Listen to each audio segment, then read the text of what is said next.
At yun o, nagpapasalamat din tayo sa Lord dahil patuloy natin pinapanalangin, no, ang kaisa na ating pong panahon. Amen? No, bagamat ang newsfeed, bagamat po ang balita, grabe, kung titignan mo parang matatakot eh. Amen? Grabe daw, ganun kalaki yung bagyo, pero mas malaki ang ating Diyos. Mas malaki ang ating Diyos kaysa sa bagyo po na parating. Kaya nga, amen, sa pangako po ng Panginoon, makipagbukas ako sa inyo. Sa Lucas chapter 18, verse 1 to 8, nang sabi ng salita ng Diyos, isinalaysay ni Jesus ang isang talinhaga upang ituro sa kanila na dapat silang laging manalangin. Tingnan nyo, very specific po ang salita ng Diyos na napakadali na matutunan, napakadali na pakinggan. Amen? Na sinasabi ulit ng Diyos, isinalaysay ni Jesus ang isang talinhaga upang ituro sa kanila na dapat silang laging manalangin at huwag mawalan ng pag-asa. Verse 2, sinabi niya, sa isang lungsod ay may isang hukom na walang takot sa Diyos at walang iginagalang na tao, parang si Satanas no? Amen. Verse 3, sa lungsod din iyon ay may isang biyuda. Lagi siyang pumupunta sa hukom at sinasabi, bigyan po ninyo ko ng katarungan sa aking usapin. Verse 4, tinanggihan siya ng hukom sa loob ng mahabang panahon. Amen. Ngunit nang magtagal, sa kakulitan ng biyuda, ngunit nang magtagal ay sinabi ng hukom sa sarili, yun po'y walang takot sa Diyos at walang ginagalang na tao, parang sa Satanas niya, amen. Kahit ako'y walang takot sa Diyos at walang iginagalang na tao, ibibigay ko na ang katarungang hiningi ng biyudang ito, sapagkat lagi niya akong ginagambala. Hello?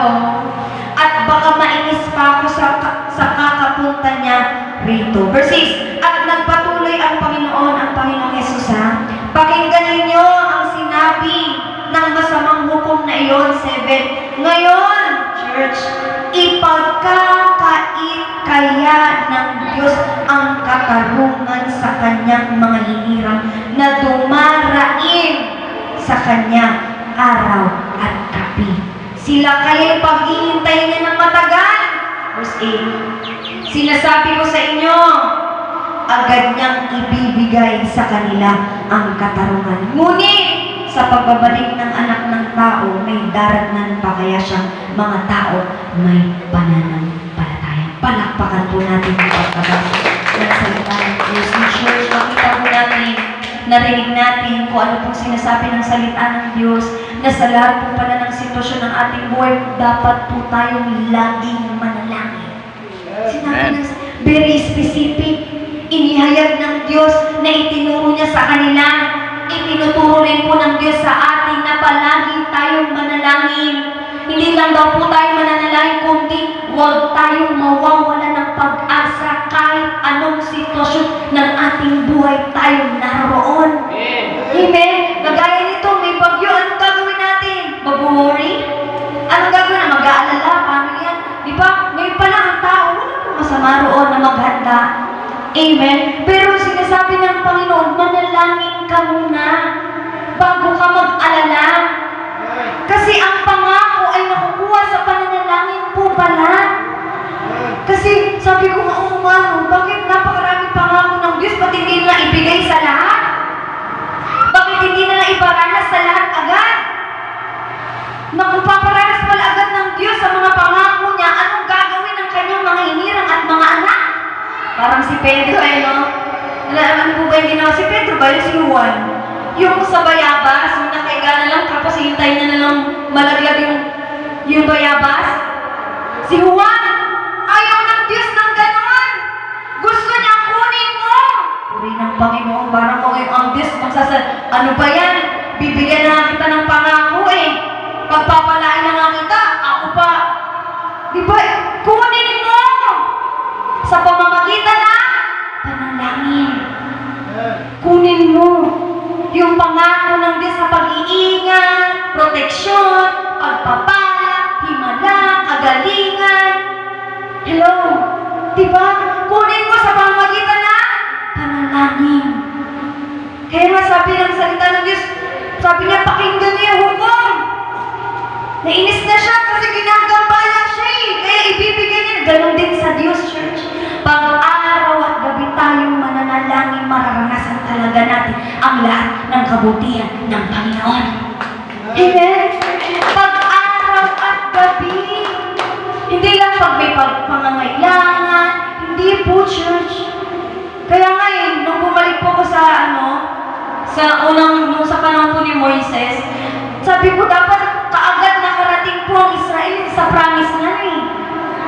Pero dahil sa kawalang pananampalataya pala ng Israel, sa bilang chapter 14, hindi po ko nagkaroon, verse 34, ang sabi ng salita ng 40 days lang daw po palang pinapamanman ng Diyos yung promise na ipinangako ng Diyos sa Israel.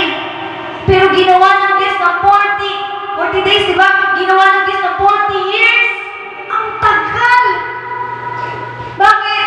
Sinabi ng salita ng Diyos doon, ito'y kabayaran sa kawalang pananampalataya ninyo sa akin. Kaya sa ating buhay, church, maraming nade-delay.